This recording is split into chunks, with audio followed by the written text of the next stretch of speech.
Dinas Kesehatan Provinsi Jawa Barat menyatakan bahwa kematian janin yang dialami oleh Rosita, 39, warga Desa Dharmaraja, Kabupaten Sumedang, bukan disebabkan oleh penolakan tindakan medis oleh RS Pakuwon Sumedang, melainkan karena kesalahpahaman komunikasi antara keluarga pasien dan pihak rumah sakit. Kepala Dinas Kesehatan Provinsi Jawa Barat, Dr. Raden Vini Adiani Dewi, menyampaikan bahwa perwakilan RS Pakuwon menemui Rosita dan suaminya pada Selasa, 26 Mei 2026, di kediaman mereka untuk mengklarifikasi informasi yang sempat viral di media sosial dan memberikan penjelasan medis terkait alasan belum dilakukannya operasi sesar pada 13 Mei lalu, berdasarkan hasil pemeriksaan saat itu.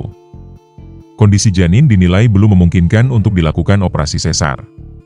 Meskipun usia kehamilan menurut perhitungan HPHT mencapai 38-39 minggu, hasil USG menunjukkan ukuran janin setara 30-31 minggu dengan berat badan di bawah normal. Oleh karena itu, kehamilan dinilai masih dapat dipertahankan dengan pemantauan dan pemberian vitamin penguat kandungan hingga jadwal kontrol berikutnya pada 29 Mei 2026. Kondisi ibu dan janin pada pemeriksaan di rumah sakit dinyatakan masih dapat dipertahankan dan detak jantung janin masih terdeteksi, sehingga secara medis belum ada indikasi untuk segera melakukan operasi sesar. Rekam medis RS Pakuwon menunjukkan bahwa Rosita rutin menjalani pemeriksaan antenatal care sejak usia kandungan 3 bulan dan sempat dirawat karena kondisi ibu dan janin yang lemah. Pada 13 Mei 2026, setelah datang ke Puskesmas Dharmaraja, Rosita dirujuk ke RS Pakuwon karena posisi janin sungsang dan berat badan bayi kurang. Pemeriksaan lanjutan di poli kandungan menilai janin belum cukup matang untuk tindakan operasi. Perubahan kondisi terjadi pada 22 Mei 2026 ketika Rosita kembali ke Puskesmas Dharmaraja dengan keluhan mulas.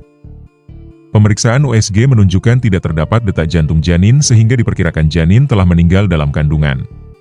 Saat itu, pasien sudah mengalami pembukaan 5 sehingga proses persalinan dilaksanakan secara normal di Puskesmas Dharmaraja dan lahirlah bayi perempuan yang sudah meninggal dunia.